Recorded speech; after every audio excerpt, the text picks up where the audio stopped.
Okay, mga kapatid. So again, mina ohayo gozaimasu. So today we will study the believer's spiritual strength and confidence toward God's promises.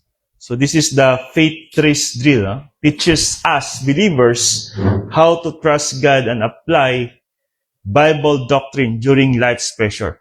So we know there are many promises God has given us. There are thousands of promises written in the Bible. But how can we effectively use that in our life? That is the question. Many churches teach you that God will give you strength. And He will give you strength. But the question, how? How can we activate that strength in our life? That is the question that most of the Christian believers don't know how to use it because maybe of ignorance or maybe they don't believe it. Okay, so how to trust God and apply Bible doctrine during life's pressure, problems, and uncertainties. Kaya nga sa kinanta natin kay Nano Steele, yung oceans rise above the storms, the problems is always there. Hindi mo kayang iwasan yung mga problema. But the question, how can you overcome the trials, the crisis, the problems, the adversities in your life? That's the question. Because many believers right now, they are loser because they cannot overcome these different kinds of pressure in their life. So ito yung dapat natin overcome, yung reacting with fear, worry, or human solution. So, dito tayo mag-concentrate sa Philippians chapter 4, verse 13. Okay? So, before that, basahin na natin yung Hebrews 4:12. The Word of God is alive and powerful, sharper than any two-edged sword, piercing.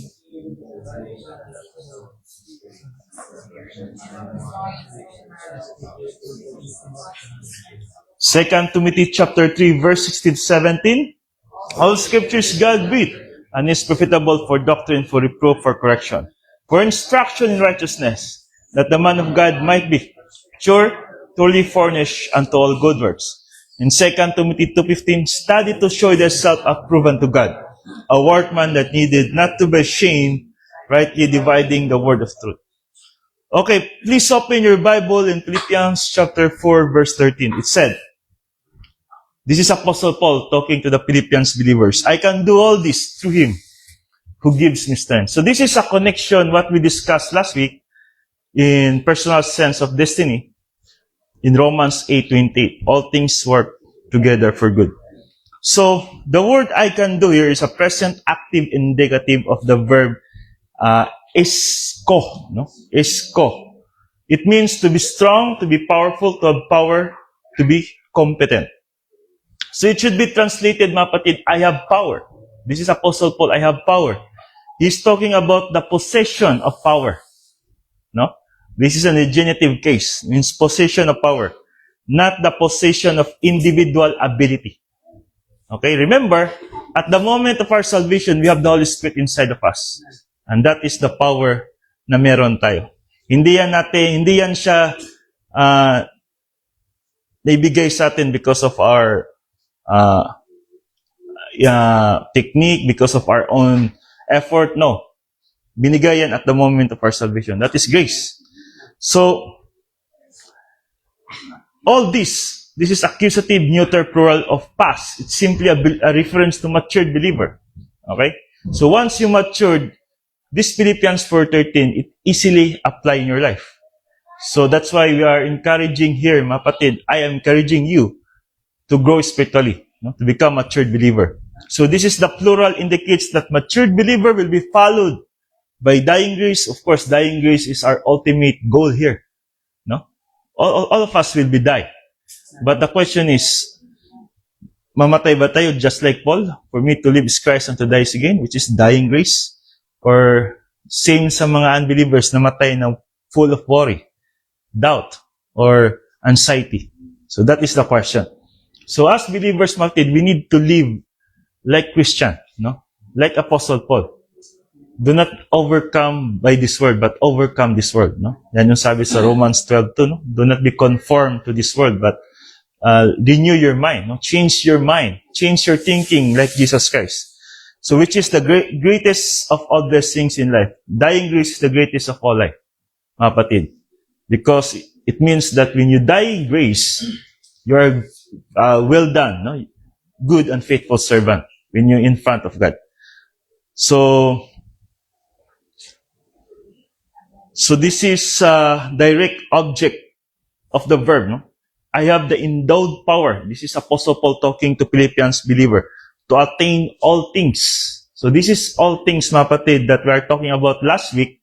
All things, means not only personal gain or personal desire, but also circumstance, no? Mga adversities, problems, okay, for the purpose of God.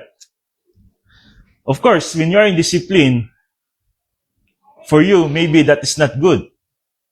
But remember, for the purpose, for the benefit for you, that is good for you, so that you will be corrected. Okay?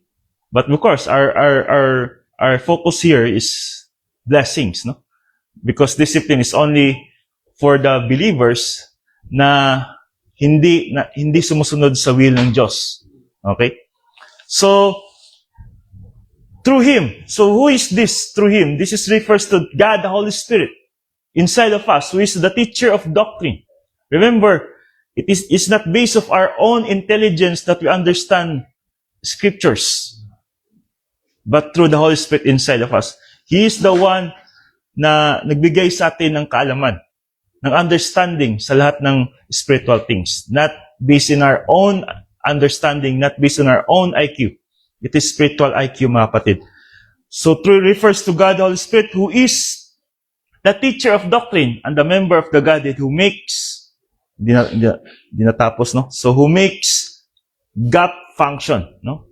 Ibig sabihin ng gap, grace apparatus for perception. Later, madiscuss natin yung gap. So, the translation of this verse, I have the endowed power. This is Apostle Paul talking to believers. Meron siyang kapangyarihan, and that is not based of his own ability, but this is God's ability through the Holy Spirit to attain all things. Okay? This is the super grace by means of the Holy Spirit inside of us, who keeps on pouring the power into us. So, introduction of this verse, mga kapatid, what is the faith risk drill? So, the faith risk drill, kung saan binasa natin kanya sa Philippians 4:13, the faith risk drill is a spiritual technique whereby believers claims God promises, apply Bible doctrine, and trust God during pressure, adversity, and uncertainty. So, the key verse of this, yun nga, binasa natin kanya Philippians 4:13. So, many believers quote Philippians 4:13 as a promise to success. However, Apostle Paul wrote these words while experienced prosperity and adversity. So, the verse teaches, mga kapatid, that Christ provides the strength necessarily to endure and fulfill God's will in every circumstance. So, faith rest means depending on God's power. Trust in God's sovereign rule rather than our own. So, yan yung ibig sabihin ng faith rest drill. Not in our own ability, but by God's ability. Depending on God's ability. So, that is the meaning of faith rest drill. So, what is the context of this Philippians 4:13? So, we need to understand the whole context of Philippians 4:13. But before we understand that, we need to read first the Philippians chapter 4, verse 11 to 12. Before Apostle Paul wrote the 13, meron niyang connection sa verse 11 to 12. Anong sabi doon? I am not saying this is Apostle Paul again, because I am in need, for I have learned to be content, whatever the circumstances. So this is Apostle Paul. Because of his maturity as a believer, he is a content in all circumstances. I know what is to be in need. So ibig sabihin yung kailangan niya talaga. And I know what is to have plenty. Yung meron siya. Yung wala siya at saka meron siya. I have learned the secret, no? Secret of being content. So this is the meaning of faith rest drill. Yung technique na yon. in any and every situation, whether you're in prosperity or in adversity, whether we fed or hungry, whether living in plenty or in want. So this is the kind of believer na gusto natin mangyari sa atin din. That whatever circumstance, yan yung sabi sa 1 Peter 5:18, ba? Whatever circumstance, give thanks to God. Okay? So, whether we are in the stage of prosperity or in the stage of adversity. But for me, sa akin, mas maganda yung adversity kaysa prosperity. Kasi sa prosperity, mas madali kang maging dependent sa sarili mo.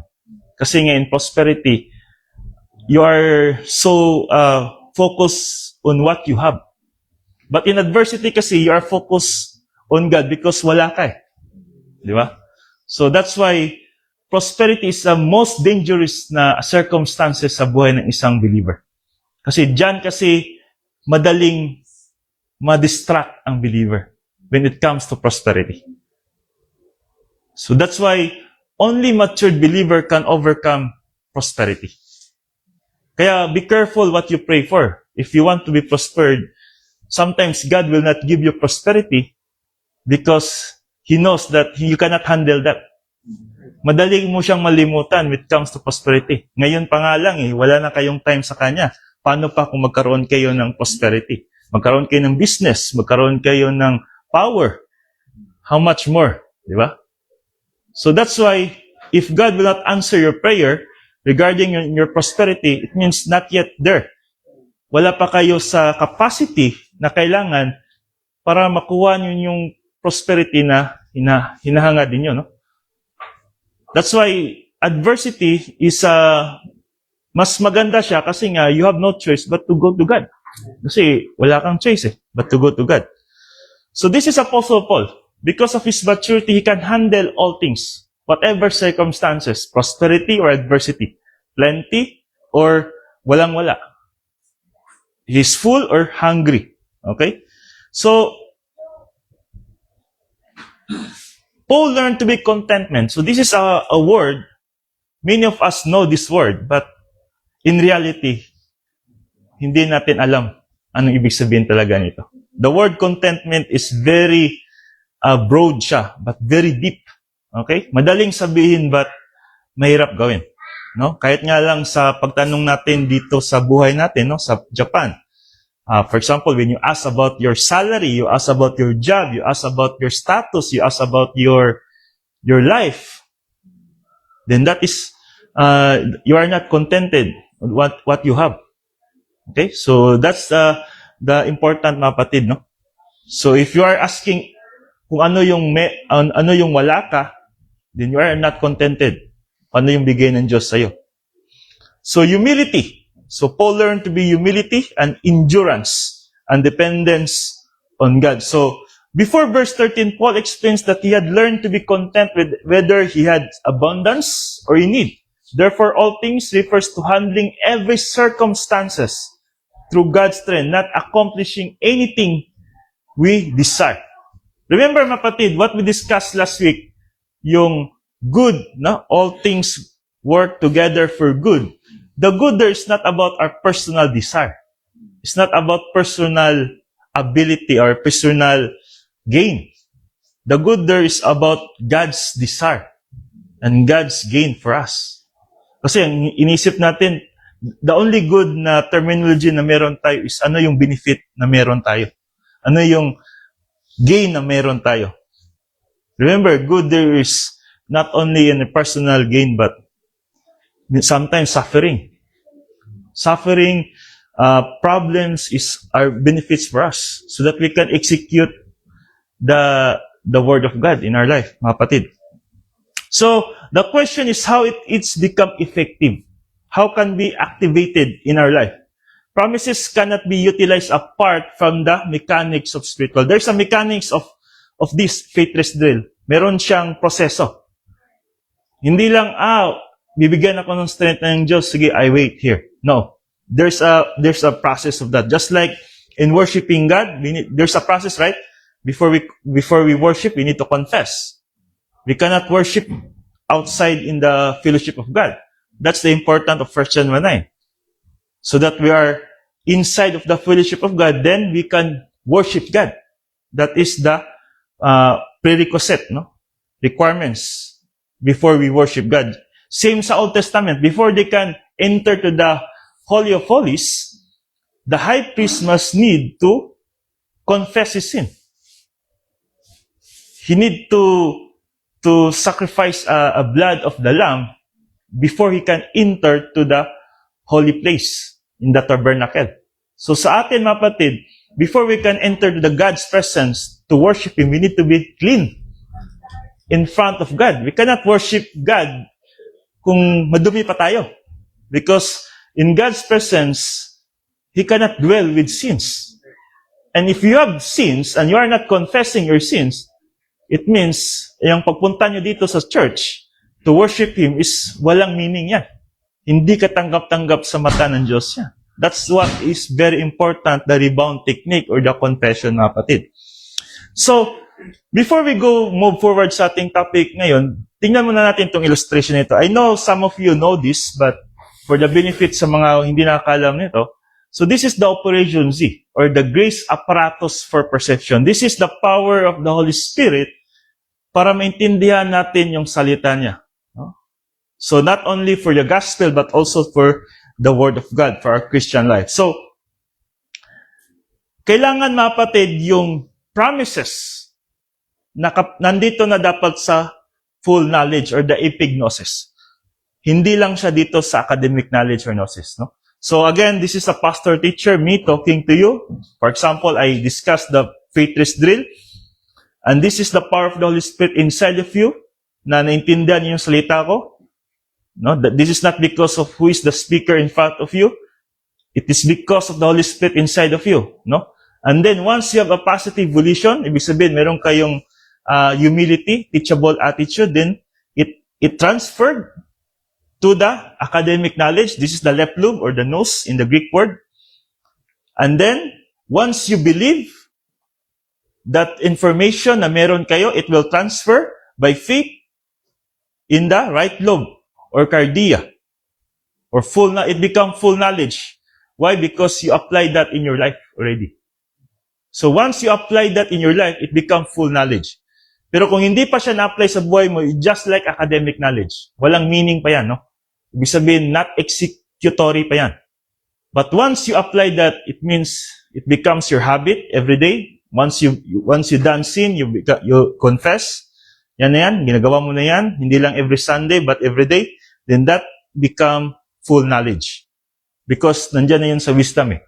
Yung stream of consciousness. So ito yung sa faith test drill na topic natin. The source of our strength. Yung Word of God na promises, for example, cast your curse upon Him for He careth for you in 1 Peter 5:7. That is the promise of God. He will care us. Ano yung mga problems natin? If that information is hindi napunta sa right lobe, o hindi mo piniwalaan yan, just only for academic knowledge, then every time na may problema ka, God cannot help you. Kasi hindi mo piniwalaan.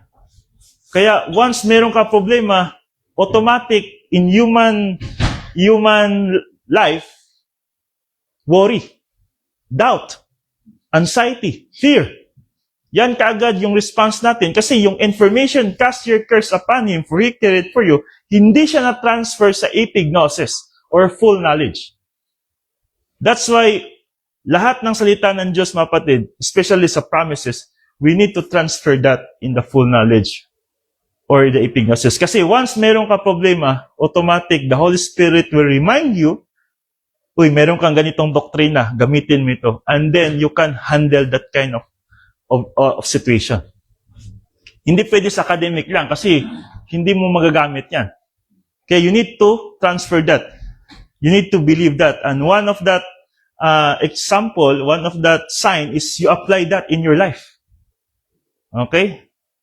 Kasi useless lang, kapatid, nandito kayo sa harap ko, nagkinig kayo, but pagdating sa labas, once meron kayong mga circumstances, mga problema, nawu-worry pa rin kayo. Nagkaroon pa rin kayo ng anxiety. It means, You are just wasting your time here listening to me. If you are not applying what I teach to you. Okay? So this is Operation Z. This is a terminology kasi Z siya for the process by which biblical information is communicated to understood and made usable.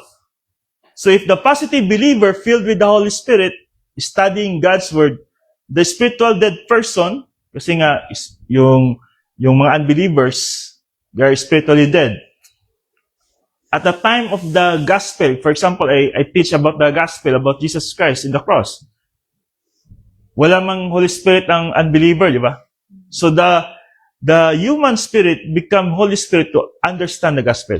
But for us believers, we don't need more the Holy Spirit to become human spirit because meron na tayong Holy Spirit. Siya yung nagpapaitindi sa atin salita ng Diyos. Yan yung sabi sa 2 Corinthians 2:14. So, ito yung source of strength natin. This is the mechanics. We need to transfer all the promises of God sa soul natin. No? Dito sa right lobe natin. So, the source of strength through Christ. So, the key truths of this, mapatid, Christ is the source. Nothing else. Not your wife, not your family. Hindi yung, sabi nga nila, ngayon daw, ang mga Pinoy, ang motivation, bakit nagtatrabaho is for family, di ba? For family. Pero meron na palang mas matindi sa family. No? Yung motivation, bakit nagtatrabaho ang tao? Alam nyo kung ano? Utang. Utang daw yung motivation nila. No? Nakatawa si John. Pero, hindi yan, no? Dapat yung source of motivation natin is for God. Sabi nga sa Colossians 3:23-24, whatever you do it for the glory of God. No, hindi for our family, hindi for our own self, hindi sa utang. Okay? So that's why mapatid, sabi nga 'di ba sa Matthew 7:24, the wise person hear the word of God and apply it. Ibig sabihin, yung priority niya is yung eternal things. But a fool person, yun na nga, yung priorities niya is temporal things. That's why, kung priority niyo ngayon is temporal things, sorry to say, you're a fool person. You're a fool person. Maybe it's hurt you, but that is the truth. Truth will set us free. If you are prioritizing your family, your job, your money, which is temporal things, you're a fool person. Yeah. The truth will set us free. Because that's what the Word of God said. No? Sabi nga ni Jesus Christ, Matthew 6:16-20, whoever wants to follow me, deny himself, take up his cross, and follow me. No? So we need to deny ano yung desire natin. But if you want to be a wise person, of course, the wise person priorities always the eternal things. Kasi nga, alam naman natin, our family, our jobs, our money is temporal. Walang isa dyan ang madadala natin pag-uwi natin sa langit. And kahit alam mo na, of course, sa mga believers, alam nyo na yan. Kaya nga, para sa akin, kung alam mo na, tapos ginagawa mo pa rin, hindi ka lang fool, idiot ka na talaga. Kasi alam mo na, alam mo na, sa mga unbelievers, of course, natural sa kanila, yung priority nila is kamunduhan kasi wala silang knowledge eh. Ang number one sa kanila is money. Lalo na dito sa Japan. Money first before family. Kasi how can you give the life you want for the family without money? Yan yung parang first priority nila. So that's what they are so full. Because they are only looking for the temporal things, no? Not the life after death. We as believers, we need to look forward life after death, eternal things. And we need to be a wise person, mapatid. So this is the key truths of the Philippians 4:13. The Christ is the source. Strength is supernatural.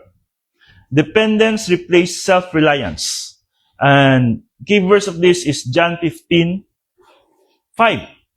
Sabi nga dito, I am the vine, you are the branches. If you remain in me and in you, you will bear much fruit. Apart from me, you can do nothing. This is Jesus Christ talking. This is a parables. Okay? That without me, you cannot do nothing. So we are just a branches of a vine. So without the tree, wala tayo as a branch, mga kapatid. So the Christian life was never designed to believe in human strength. No? Yan talaga yung dapat nating i-remind sarili natin. If you're a Christian, don't live in your human strength. Magaling ako sa ganito. I'm so skilled for this. Mayroon akong talent sa ganito. Then, you are not living like Christian. Jesus teaches us that apart from Him, we can do nothing of spiritual value. Faith relies on God's strength, not our own strength. So, good is not about personal gain or desires. No, that's what I said earlier. So, what is the faith drill? Explain. So, there are 4 basic steps. This is the mechanics na dapat nating maintain. Ito yung pinaka-importante talaga. First, claim a promises. Find a promises from God's Word. There are many promises in God's Word, mga kapatid. So, faith race is not passive. It involves active. No, we need to do it. We are the one who must do it. Thinking based on Scripture. The believer chooses faith over fear and doctrine over emotions. So this is the 4th step of the faithless deal. The believer first establish a relaxed mental attitude. Kasi nga, mga kapatid, if you know these mechanics, napaka-relax ang buhay. Walang pressure. Nandun yung pressure, pero ang gaan ng buhay. Ngayon, magaan bang buhay ninyo? Nahirapan ba kayo? Mahirap, di ba? Mahirap mabuhay sa mundong ito. Lalo na ang nag-rule sa mundong ito is yung kalaban natin. If you are living in the enemy's domain, it's hard. But if you are living in your friend's domain, ang ganda. Kaya maraming mga unbeliever, maganda yung buhay. Kasi they are living in their friend's domain. But we as believers, mahirap talaga. Kasi nandito tayo sa mundo kung saan si Satan ang ruler. And Satan, hindi niya gusto yung mga kalaban niya, maganda yung buhay. Kaya nga, kung nahirapan kayo ngayon, it's part of a Christian life.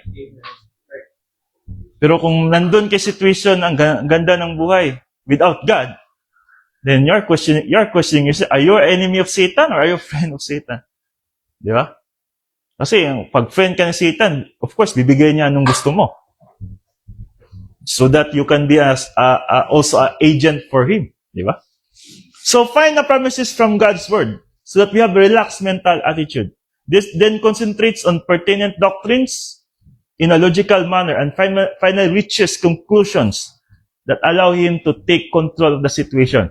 So first step, claim the promises. There are thousands of promises from God and recorded in the Bible, in the Word of God. So ito yung guarantees natin, which is the basic form of doctrine. No? Providing instant perspective to complicated situation. So recalling biblical promises, just like for example, Isaiah 41:10. Anong sabi doon? Do not be fear, for I am with you. Okay? Luke 1:37, nothing is impossible with God. Ito yung mga promises, ha? This is only few here, but there are thousands of promises. In Deuteronomy chapter 31 verse 8, sabi doon, the Lord is the one who goes ahead of you. So there are thousands of promises. And Philippians 4:19, and our God will meet all our needs according to His riches and glories. Diba? So promises sets the stage for the most important aspect of the spiritual life. Thinking with divine viewpoint and focusing what promise means and realizing that God is in control. So kailangan yung mga promises, yung nasabi ko kanina, ilagay natin sa epignosis. sa right lobe. Okay? So, by focusing on what the promise means and realizing that God is in control, fears are quiet and the believer can utilize the Bible doctrine he knows. Kasi kung wala kayong alam na kahit isang promises, ang hirap. Ano gani yung, wala man ako alam sa promises, eh? Matatakot ka talaga. Di ba? For example nga, yung, di ba, mag-asawa. You trust each other, right? Pag magbigay yung asawa mo na, I promise, no? Gagawin ko yan. Di ba, you're confident na gagawin niya talaga yan. But, you know, still human, minsan nafe-feel pa rin yung partner natin. But God is different. Hindi siya human. He's perfect. So if God is promising you, He will keep His promise. Because God is immutable. Never change. Okay? Pag mag-promise siya, I will give you eternal life.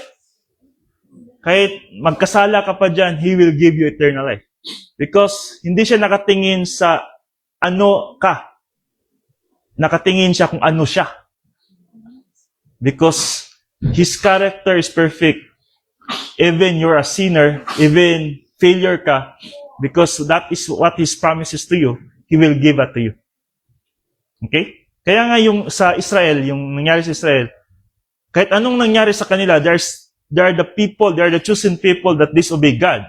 They are rebellion people. That same race of Jesus Christ. But still, yung promise ng Diyos sa kanila, nandyan pa rin. Kaya nga sa millennium, Jesus Christ will seated at the throne of David. Diba? He will be the King of Kings and Lord of Lords. And the center of His kingdom is in the Israel. Okay, so He kept His promise, even though the Israel is so disobedient people. They are so disobedient. Pinatay pa nga nila ang Messiah, di ba? Jesus Christ. So this is the first step, mga kapatid. Claim my promises.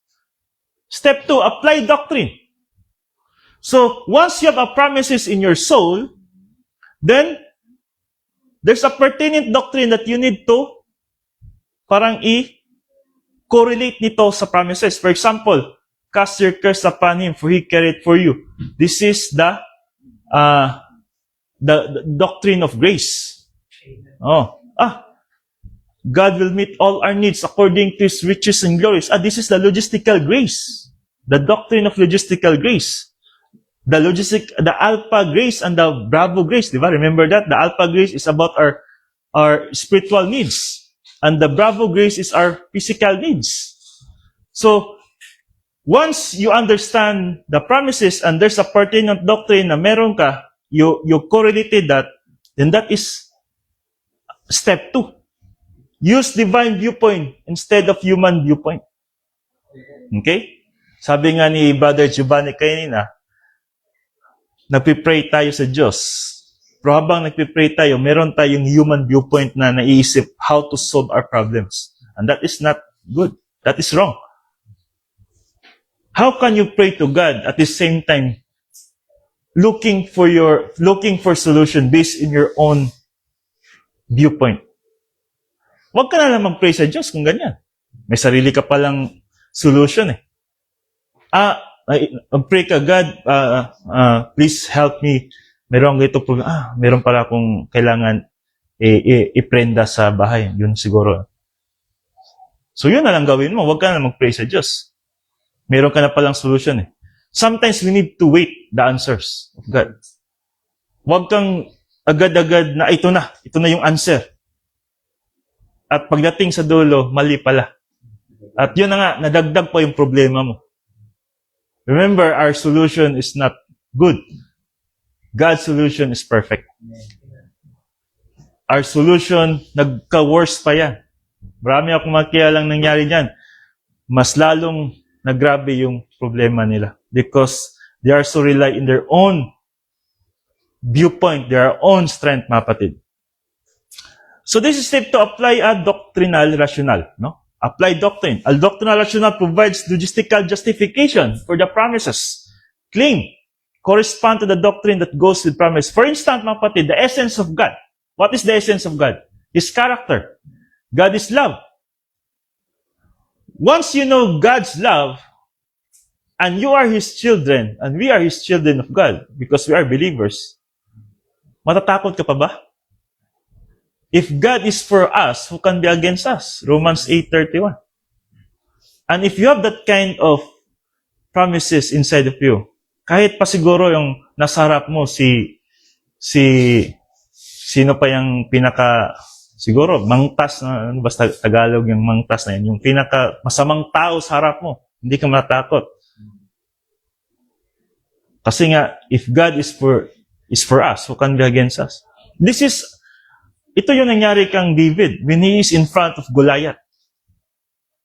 Sabi niya, nandito yung Diyos sa loob ko. I have His promises that I will become the king of the Israel someday. Kasi nga, inanoint na siya ni Samuel. Di ba? At because of that, David know that hindi ako magawang patay ng higanting ito. Kasi I was already anointed by Samuel, Prophet Samuel, to be the king of Israel. So he has a confidence facing Goliath that he will defeat Goliath. At yun ang nangyari. Natalo niya si Goliath. Tayo mapatid, meron dapat tayong ganon. The promises of God inside of us, pag meron tayong ganon, kahit anong pa yung problema na sa harap natin, ano pa yung Goliath na meron tayo, financial, health, people test, disaster, kung kasali kayo doon sa nalindol sa Mindanao, then who can be against you? Di ba? So this is a doctrine inside of you. You need to correspond to the promises in the doctrine na meron ka. The essence of God, not only the essence of God, but yung logistical grace rational, emphasize God's immutable faithfulness in supplying the needs of every believer. The plan of God rational. Remember, last week, all things work together for His purposes, no? Meron talagang plano ang Diyos sa atin, individual sa atin. Each one of us, meron siyang plano for His own purposes, not for our own purposes, but for God's promises. Remember, we are just servant here.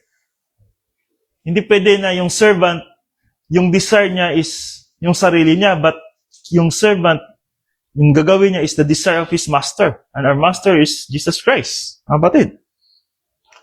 And then the stage 3, the step 3, mapatid, is the reach a doctrinal conclusion.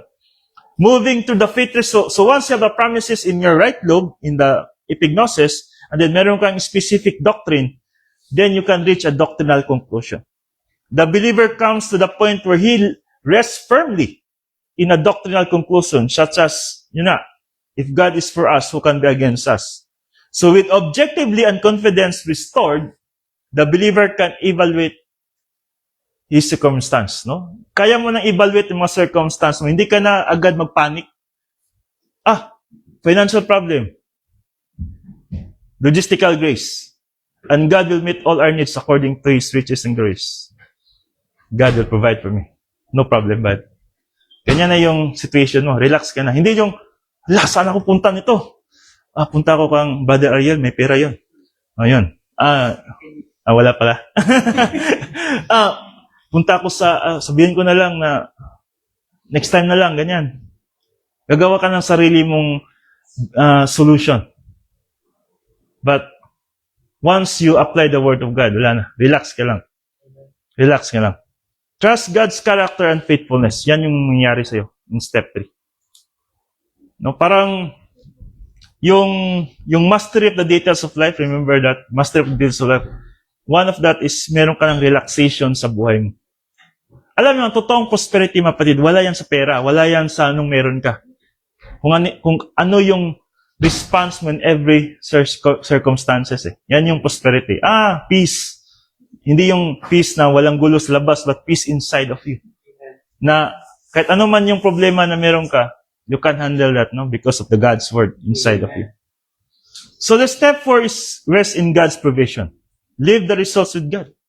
No? Remember the Hebrew word batak means you need to trust God. Lahat ng problema mo, God, ikaw nang bahala. Remember when Moses In front of him is the Red Sea. At yung sa likod niya is the army of Egypt. Anong sabi niya sa Exodus 14:13, no? Sabi niya, stand still and see the deliverance of God. No? Leave the results with God. Ano nangyari? Miracle happened. Yung dagat na, alam niyo na yung story na yun. Nakadaan sila. Nung dumaan yung mga Israelites, yung Egyptians, soldiers, bumalik yung dagat, ubos sila. Di ba? So yan, mga kapatid. If you apply these mechanics, the 4 basic steps, claim a promises, first, you need to have promises. Hindi pwede na mag-faith ka, walang promises in your soul. You cannot apply the Word of God without knowing the Word of God. That is principle. Okay? So how can you apply the Word of God kung wala kang alam salita ng Diyos? Kaya, I encourage you to study every day. Not only listen to me every Sunday, every Wednesday. Tarinay, no? Kulang. Kasi nga, minsan yung pagkinig natin, maliit lang yung absorb natin. 5%, 10%. Minsan pa nga, pagdating sa church, pagod tayo, antukin tayo, wala tayong makakuha. Kaya nga mahirap, di ba? So that is, mga kapatid, the steps that we need. This is the mechanics na kailangan natin. Hindi lang, God give me strength, pero wala kang ganitong steps. Hindi mo makuha yung strength na sinasabi sa Philippians 4:13 kanina. Because the strength, kailangan siya may mechanics. Hindi pwede na walang mechanics. Meron siyang process dapat. No? Kasi madaling sabihin, God give me strength, pero paano? Paano natin makuha yung strength na sinasabi sa Philippians 4:13? So ito yung mechanics. Ito yung paraan para makuha natin. First, dapat mayroon kang promises na meron ka. Ilagay mo sa epignosis. Kailangan mong paniwalaan yon. And then, mayroon kang doctrine na alam. This is the logistical doctrine. This is the essence of God. Kasi, pag alam mo yung essence of God, His character, may confident ka eh. God will never change. So, I'm confident na He will take care of me. Okay? So yan mga kapatid. So anong example yan? Yung na kanina sinabi ko, si David and Goliath, no? David. Makita natin sa 1 Samuel 17, no? Chapter 7, the whole chapter of 17, kung saan paano niya nilabanan si Goliath. Anong ginawa ni David doon? Focus on God's power. Alam niyo ba bakit 3 yung kinuhang bato ni David? I don't know kung na-share ko na si 3 yung kinuha niya, di ba? Sa tingin niyo ba, kinuha niya 3? Baka miss ko itong isa, may 2 pa ako. No. Alam mo ba sa story, hindi kasi nilagay sa Bible, but sa history, sa sinulat ng mga ibang mga books, merong 3 giant sa panahon na yun. Si Goliath, saka may 2 kapatid siya. So that's the reason kinuha ni David 3, kasi may 2 pang higante. So David na hindi siya magmimiss kang Goliath. That is the confidence na meron si David when he's in front of Goliath. Kasi kung ako yun, kukuha ko ng 10. Kang Goliath lang, kasi baka ma-miss ko itong isa. Meron pa. Di ba? Kung kayo sa situation, David, di ba? Sigurado. Sa Bisaya pa, no? Kailangan natin sure na meron tayong reserba. Walang reserba si David. Kaya yung 2, tumakbo rin. Kaya hindi niya nagamit yung 2. So yan mga kapatid, trust on God's promises. Okay? Kasi before hinandle ni David si Goliath, he was already trained ba, no? In lion, sa mga bear, na-train na siya eh. At sa tingin niya, si Goliath, mas worse pa yung lion, yung mga bear na inaway ko, pinatay ko, ito lang, di ba? So, mayroon na talaga siyang training. So, kaya nga tayo mapatid, yung mga experience natin ng mga problema, that is part of training. So that when comes to the biggest problem na meron tayo, wala na, madali na yan. Kasi meron na tayong experience how to handle that. So focus on God's power and trust God's promises. Rejected fear. No? Walang fear si David. Yung mga kapatid niya, yung mga sundalo sa Israel, takot. Walang gustong marap kang Goliath. But David, nandun yung confidence niya. Face a giant that seemed impossible to defeat while others focus on the problem, David focused on God. Faith race, mapatid, enabled him to act courageously. No?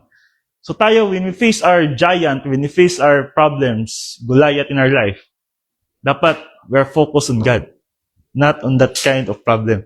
Kasi pag nakafocus ka sa problema, you cannot focus God. You cannot serve two masters at the same time. So, if you focus God, may problema ako. Ito yung problema ko. Then, I know you will take care of that. Then, mabigla ka na lang. It was already solved. That is relax. Hindi ka pumupunta sa iba't ibang lugar, pumupunta sa ibang tao, help me. Punta social media, meron akong ganitong problema, tulungan nyo naman ako. I need your support. Hindi ka na kailangan pumunta sa pastor, pray for me. That is sign of maturity. Because pastor's job is to teach you. Hindi pwede yung pastor makialam sa problema mo. That is not pastor's job. Dito, tinuturuan ko kayo para pagdating sa labas, pag may problema kayo, kaya nyo i-handle yung sarili nyo. Hindi na kayo, punta ka sa bahay, pray mo ako. May problema ako sa pamilya, health. That is sign of immaturity, mga kapatid. Sa totoo lang.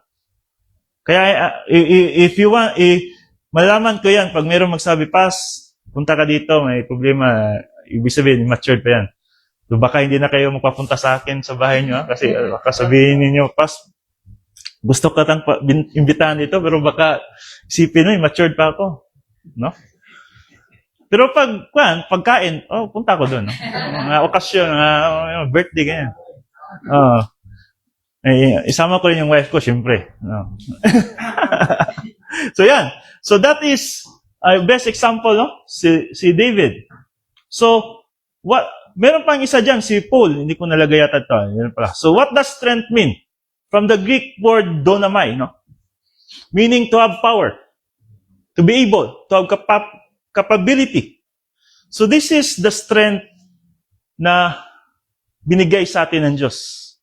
Yung mga promises. Yung Holy Spirit. Yung Holy Spirit will remind us these promises.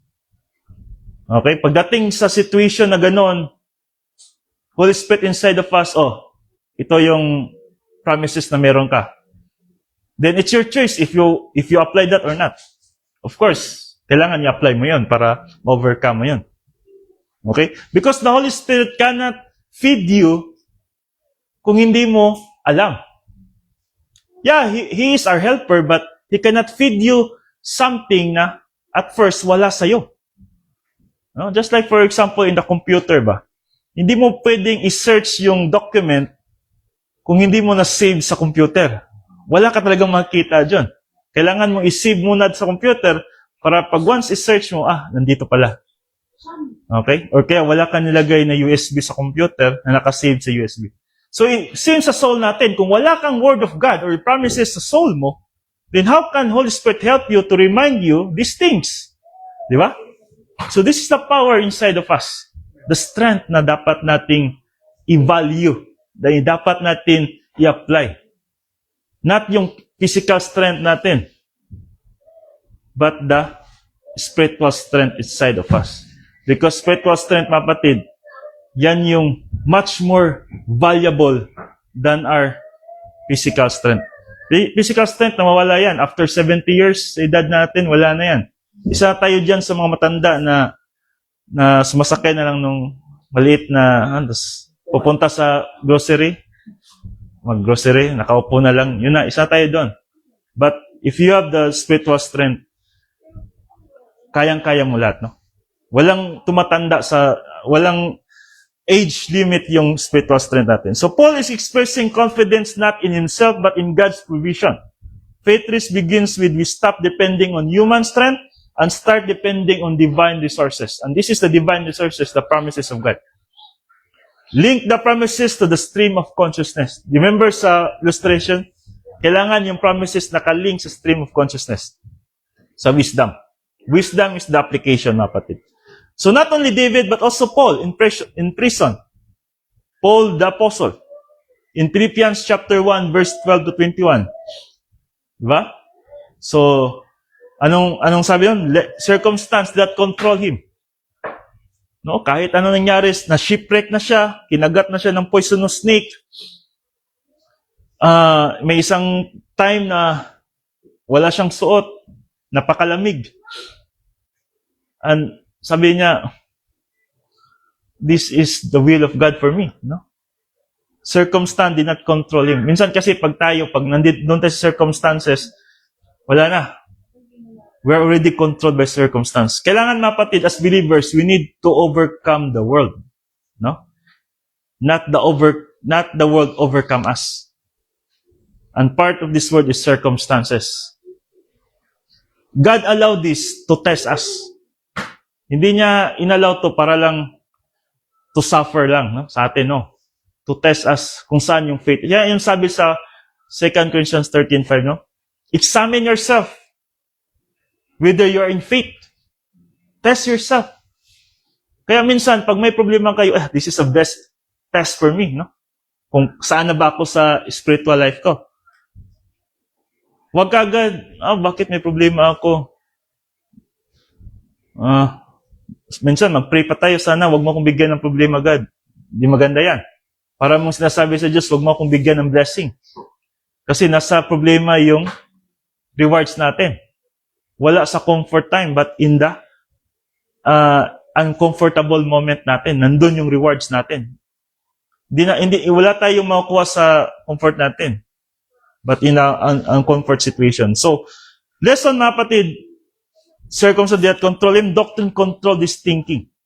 So, this is Paul wrote Philippians while in prison, yet he remained joyful and confident because his happiness depend on God rather than circumstance. Then, he trusted God's purpose. Meron tayong purpose dito.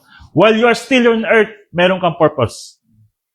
Okay? Pagpatay ka na, sabihin, wala ka ng purpose dito. So, obstacles of faith rest. Common obstacle, fear. Number 1 yan. Because that is the opposite of faith. Worry. No. Doubt. Human viewpoint. Emotional reactions. Now, fear often causes believers to forget God's promises. And faith rest requires replacing worry with doctrinal thinking and trusting God's sovereignty. So this is the solution of our fear, worry, anxiety. The faith rest technique. The faith rest drill.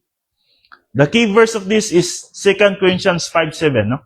For we live by faith, not by sight. No? Hindi yung nakikita natin, but we live by faith. Ibig sabihin, we're not talking about salvation here, we're talking Christian life. The Word of God, you need to apply the Word of God. That is faith. Faith in our Christian life. The promises, the principle, the doctrines, the techniques na meron dyan sa Word of God, you need to apply that in your daily life. Not only every Sunday, not only every Wednesday, once a week, once a month, but every day. Because as believers, we need to live every day through faith. Okay? Of course, saved na tayo. Hindi na mawala sa atin yan because that is a promise of God. But the question is, how can you live every day in your Christian life? No? Are you live in worry, anxiety, or you live in faith? Okay? So, anong benefits nitong faith rest? Results, inner peace. Stability. No? So, the courage, confidence, spiritual growth. So the key verse of this is Isaiah chapter 26, verse 3. You will keep in perfect peace those whose minds are steadfast because they trust in you. Remember, faith is that not always remove the problem. No? Faith is does not mean it will remove the problem. But it removes, anong ni-remove sa faith is? Panic. It enables the believer to remain stable while God works out His plan. So dito sa Isaiah 26:3, You will keep in perfect peace. This phrase emphasizes God's rule as the sustainer of peace. The Hebrew word for this is shalom. No? Shalom. A repetition that signifies completeness and absolute peace. This peace is not merely the absence of conflict, but a profound sense of well-being and wholeness in the biblical context. Peace is a covenantal blessing from God. No? So this is not about walang conflict or walang problema. It's not about, hindi yan yung meaning ng peace. So this is the covenantal blessing from God, often associated with this presence. So the promises of peace is a recurring theme in Isaiah, pointing to the future messianic kingdom where peace will reign. Remember, in the millennium, there's a true peace there. Walang wars. At higit sa lahat, yung may authority sa atin, si Jesus Christ, na siya yung nag-provide ng peace sa atin. Okay? Those whose minds are steadfast. So steadfast of mind refers to a person whose thoughts, yung soul natin, and intentions are firmly fixed. No? Firmly fixed on God. So, in Hebrew, it also mean leaning or resting. No? Yan yung steadfast. Resting. Suggesting a reliance on God. So, because they trust in you, trust in God is the foundation of the experiencing His peace. This trust is not passive but an active, ongoing reliance on God's character and promises. So we need to do it active, not passive. Of course, when we save, that is passive. No? Nabigay sa atin yung kaligtasan. But here in Christian life, most of the time, we need to do it active. Salvation, God's do the works. But the Christian life, you must do it for your own. Okay? That is the difference between phase 1 and phase 2. So the conclusion of our topic today, mga kapatid, the final summary, Philippians 4:13 teaches that Christ is the source of strength. Not your own, not your family, not your job, not your money, kung meron ka. No? But Christ only, the source of our strength. Believers can face every circumstance through Him. We can easily defeat the adversity and overcome the prosperity through Jesus Christ. Kasi minsan, mga kapatid, pag once hindi natin ma-overcome yan, mas lalong bibigyan ka pa ng Diyos. Wala tong anak ko, kulang pa rin, sige. Dagdagan ko pa. Hanggang ma-correct ka talaga. Okay? So, this is an individual race. Walang magawa yung partner mo, walang magawa yung anak mo, walang magawa yung kasama mo sa church. This is your race eh. So, kung failing ka, then sometimes God will give you more, adversity. Kaya yung sabi sa Matthew, no, yung whoever has will be given more. And yung wala, kung ano yung meron siya, kukunin pa.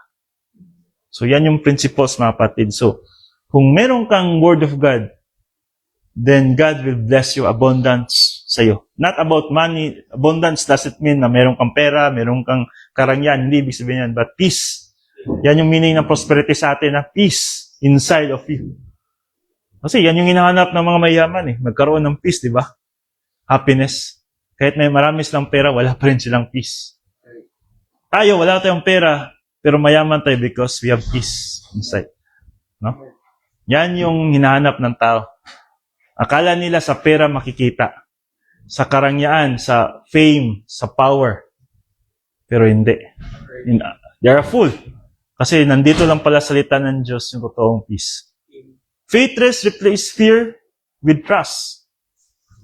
And God's promises provide stability under pressure. So, if you want to be stable, you can handle all things, mapatid, then you can easily overcome pressure. Remember, our enemy, he's blinded, no? The eyes Not only the unbeliever, sometimes the believer. So be careful. Remember John 10:10, no? Our enemy tried to steal, to destroy, to kill us. So that we cannot be a witness against God, mga kapatid. So the key principle of this faith-rest drill is the application of Bible doctrine to life's pressure by trusting God's promises rather than human emotions. So the faith-rest drill allows the believer to rest in God's promises while logically applying doctrine to a troubling situation. Clear, objective, doctrinal thought cannot coexist with fear and worry. It cannot, same time you have faith and fear, no? Walang ganyan. No, you are faith and at the same time fear, worry, walang ganyan. It cannot coexistence, mga kapatid, no? Because this emotional sin shut down thinking and make doctrinal application. So if you are so emotional, then kailangan mong tanggalin yan. Kasi emotional, unstable yung emotion. When the pressure of life create mental distress, the believer most quickly recovers ability to think and apply. So ito yung secret of Apostle Paul. Not self-confidence, but Christ confidence.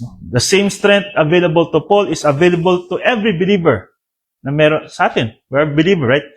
When we claim God's promises and trust His provision, we can face life's challenges with peace, confidence, and endurance. And Philippians 4:13 is not merely a motivational phrase or verse, it is a powerful statement of Christ. So these two verses na tinalakay natin, yung Romans 8:28 at Philippians 4:13, they are just words. They are just words. Wala siyang kapangyarihan, no potency in our life if wala siya sa epignosis. No, the Word of God is just a piece of paper kung hindi mo nilagay sa soul mo. Okay? So, thus we can do or accomplish all things use divine strength. So, this is our last verse. Sabi nga dito, without faith, it is impossible to please God. In Hebrews chapter 11, verse 6. Okay? So, thank you for your time, kapatid. I hope na marami kayong natutunan. So, always remember, faith-rest drill. No? Amen. Faith-rest drill, claim the promises, apply doctrinal, reach doctrinal conclusion, and rest to God. Okay, so let's go to our closing song. Bigay ko kang Sister Angelis.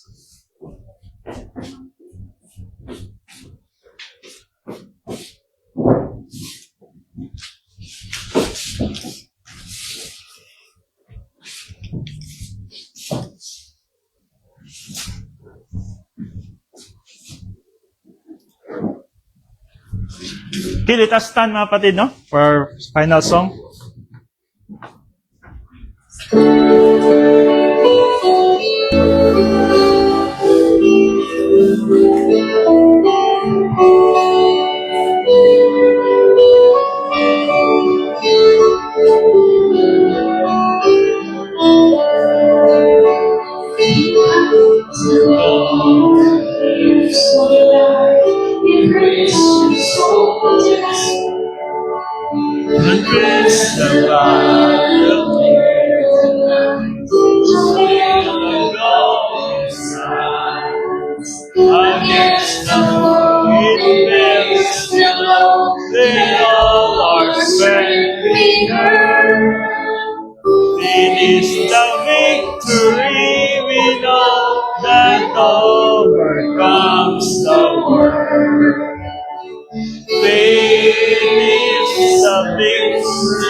the victory.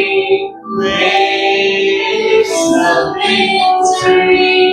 Oh, glorious victory. The Lord comes to world.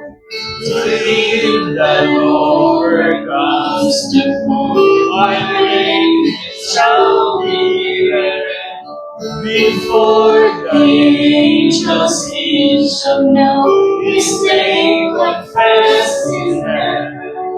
Then all what found and years of life, your hearts with love of me, will vanquish all the hosts of light in Jesus' glorious name. Faith is the victory. Faith is the victory. Oh, glorious victory. The Lord comes to world. Oh, glorious victory. The Lord comes to world.